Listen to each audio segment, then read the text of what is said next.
राजसूय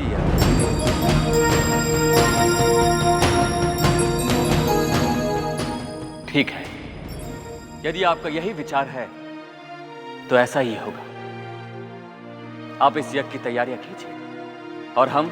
नहीं भैया, आप राजसूय यज्ञ नहीं कर सकते। मैं इसका विरोध करता हूं।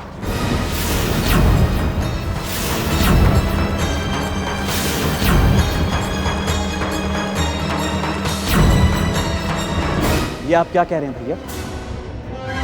इस समय हमें इस विषय पर अपने विचार देने चाहिए कि यह कहां तक उचित है और कहां तक अनुचित। राजसूय यज्ञ का विरोध करके मैंने अपना विचार ही प्रकट किया है लक्ष्मी। कौन नहीं जानता कि राजसूय यज्ञ युद्ध का कारण बन जाता है। कोई भी पुरुषार्थी राजा इसे चुनौती के रूप में देखता है। हम अयोध्या की प्रजा की प्रसन्नता के लिए अन्य राजाओं के जीवन को संकट में कैसे डाल सकते हैं? मेरे विचार से हमें इस पर पुनः विचार करना चाहिए।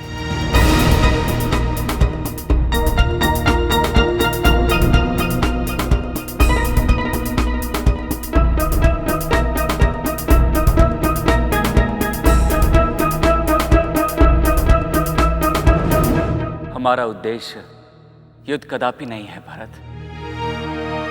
ये यज्ञ राजधर्म की पराकाष्ठा है। इससे राजा का शाश्वत धर्म स्थापित होता है और प्रजा भी सुखी होती है। भैया, आपने सदा से प्रजा का ध्यान रखा। प्रजा की खुशी के सामने आपने स्वयं की खुशी से समझौता किया। आपकी महानता और श्रेष्ठता का चर्चा चारों ओर है।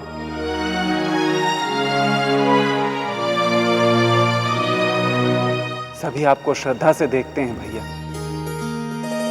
फिर राजसूय यज्ञ करवा के इस संसार को संकट में डालने का क्या अर्थ है?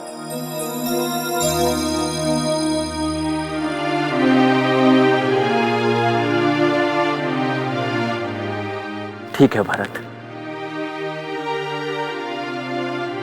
तुम्हारे विचार उत्तम हैं। हम भी ये मानते हैं कि इस यज्ञ से कई राजा संकट में पड़ सकते हैं।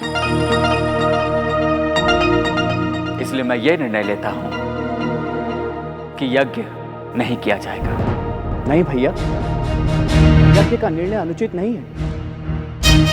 हमें इस बात पर विचार करना होगा कि कौन सा यज्ञ संसार के हित में होगा। भैया, अश्वमेध यज्ञ पापों को दूर करने वाला और पुण्य फल देने वाला माना गया है। इसलिए मेरा आपसे निवेदन है कि आप अश्वमेध यज्ञ का आयोजन करें। ठीक है, यह सत्य है कि अश्वमेध यज्ञ करके हम पुण्य के भागी बनेंगे। रावण का वध करने के कारण मुझ पर ब्रह्म हत्या का दोष है। इसीलिए अश्वमेध यज्ञ करके मैं भी इंद्र की भांति दोष से मुक्त हो जाऊंगा। जी भैया, अश्वमेध यज्ञ का विचार उत्तम है। यदि आप इस संबंध में निर्णय लेते हैं तो हमें प्रसन्नता हो। ठीक है, गुरुदेव की आज्ञा मिलते ही इस यज्ञ का निर्णय लिया जाएगा। श्री राम जय राम जय जय राम, श्री राम जय राम जय जय राम।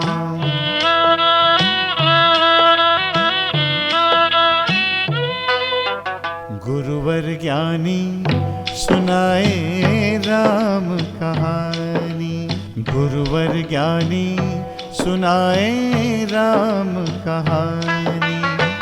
पिए दोनों भ्राता, पिए दोनों भ्राता हरी गंगा का पानी। गुरुवर ज्ञानी सुनाए राम कहानी।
और इस प्रकार श्री राम ने देवी सीता का त्याग कर दिया।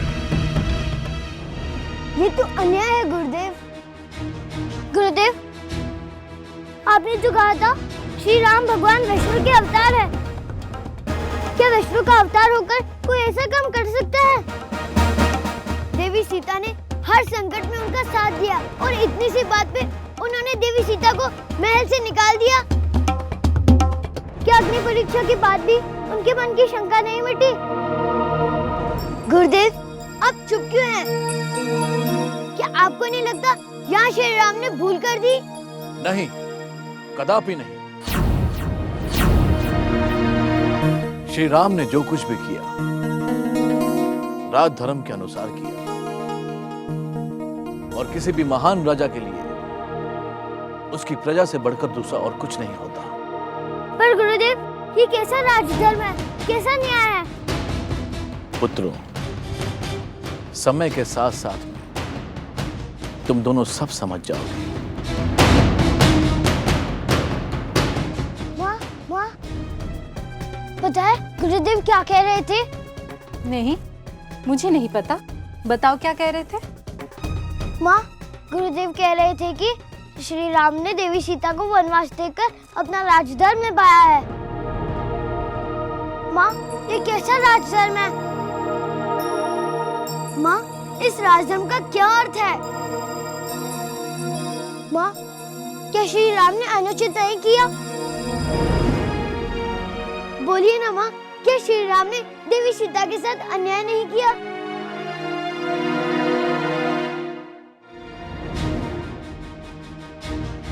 नहीं पुत्र, वो एक महान राजा है। वो कभी भी किसी के साथ कोई अन्याय कर ही नहीं सकता। कैसे नहीं कर सकते? बिना किसी दोष के देवी सीता को वनवास देना अधर्म नहीं तो और क्या है? हो सकता है कि वो विवश हो। राजा तो राजा होता है, उसके पास कैसे व्यवस्था? राजा होते हुए भी वो किसी की बातों में आ गए। उन्होंने कुछ भी नहीं सोचा। कैसे नहीं सोचा होगा? सोच समझ कर उन्होंने ये निर्णय लिया होगा। गुरुदेव की तरह आप भी श्री राम का पक्ष ले रही हैं।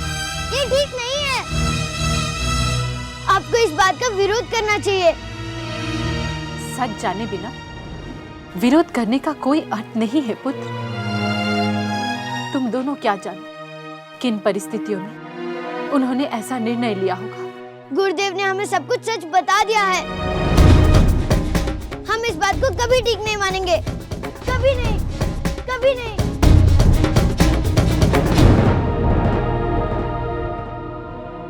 जिसका मुझे डर था वही हुआ। आज तो इन्हें कुछ भी पता नहीं है, पर जब जानेंगे कि रघुनंदन श्री राम ही इनके पिता है, तब क्या होगा? कहीं पुत्र पिता के विरोध ही ना हो जाए।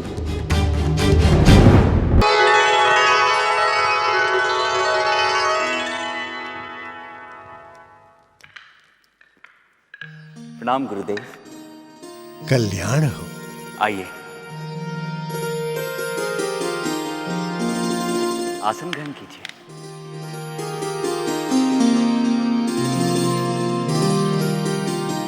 हम आपकी ही प्रतीक्षा कर रहे थे। इस प्रतीक्षा का कोई विशेष कारण? यदि आपकी अनुमति हो तो हम अश्वमेध यज्ञ करना चाहते हैं। अति उत्तम विचार है राम। अश्वमेध यज्ञ की महिमा अपरंपार है।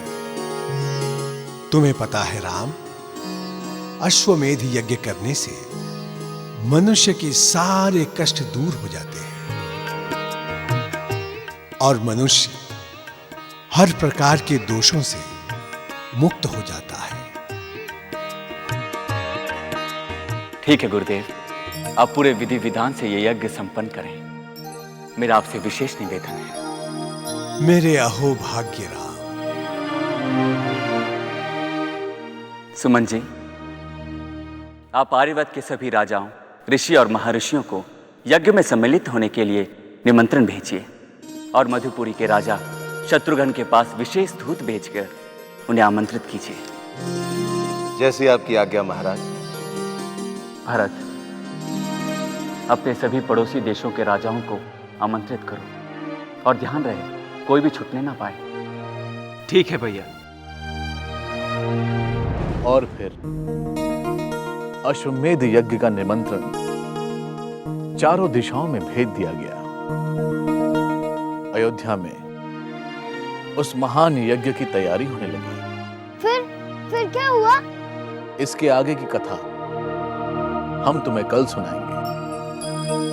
तब तक जितनी कथा सुनी है उसे कंठस्थ कर लो। जी गुरुदेव। अब इन्हें दिव्य अस्त्र और यौगिक शक्तियां प्रदान करनी होगी। अब तो वो समय आने ही वाला है जब इन्हें उन शक्तियों की आवश्यकता पड़ेगी। और हाँ, कल सूर्योदय के साथ हम तुम दोनों को दिव्य शक्तियां प्रदान करेंगे। ठीक है गुरुदेव।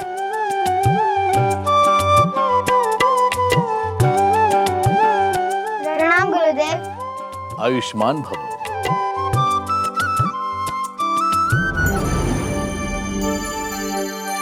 पता नहीं अश्वमेध यज्ञ की सूचना पाकर अयोध्या की प्रजा क्या सोच रही होगी।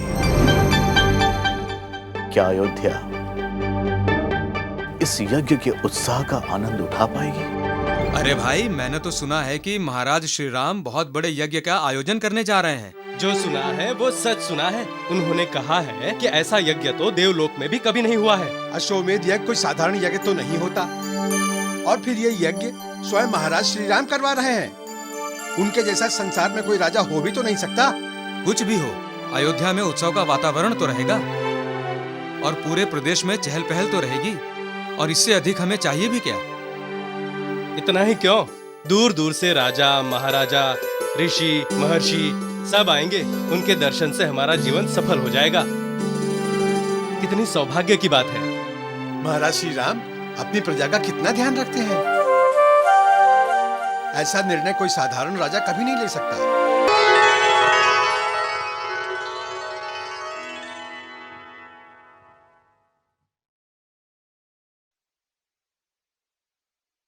ये कैसा निर्णय है राम? किस यश के लिए तुम ये अश्वमेध यज्ञ कर रहे हो? कौन से पुण्य का लाभ चाहते हो तुम? संपूर्ण संसार तुम्हें देवता मानता है। सभी तुम्हारा गुणगान करते हैं। चारों दिशाओं में तुम्हारी ख्याति फैली है। अब क्या चाहिए राम? माँ, मैंने ख्याति के बारे में कभी नहीं सोचा है। इस अश्वमेध यज्ञ का मुख्य उद्देश्य ब्रह्म हत्या के दोष से मुक्त होना और प्रजा में खुशी का संचार करना है। ठीक है, पर तुमने इस यज्ञ के बारे में गंभीरता से विचार नहीं किया राम। मैंने भली भांति विचार किया है। यदि विचार किया होता तो अश्वमेध यज्ञ का निर्णय ही नहीं लेते तुम। क्यों माँ? क्योंकि ये यज्ञ नहीं हो सकता राम। इसका कारण क्या है? अश्वमेध यज्ञ में पति और पत्नी दोनों को भाग लेना होता है राम। यदि तुम्हें ये यज्ञ करना है तो तुम्हें सीता को वन से वापस लाना होगा। तो तुम्हें सीता को वन से वापस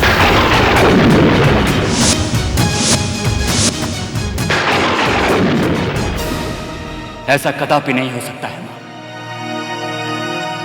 क्यों राम? क्यों नहीं हो सकता? क्योंकि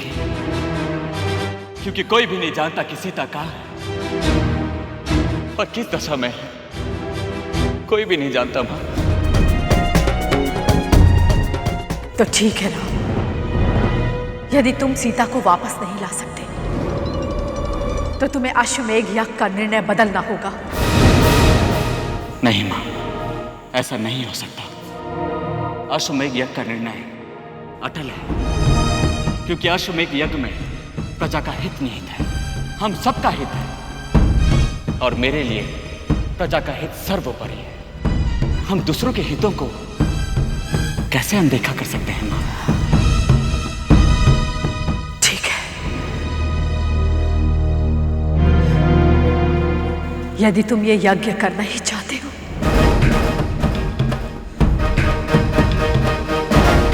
तो तुम्हें दूसरा विवाह करना होगा। तुम्हें दूसरा विवाह करना होगा।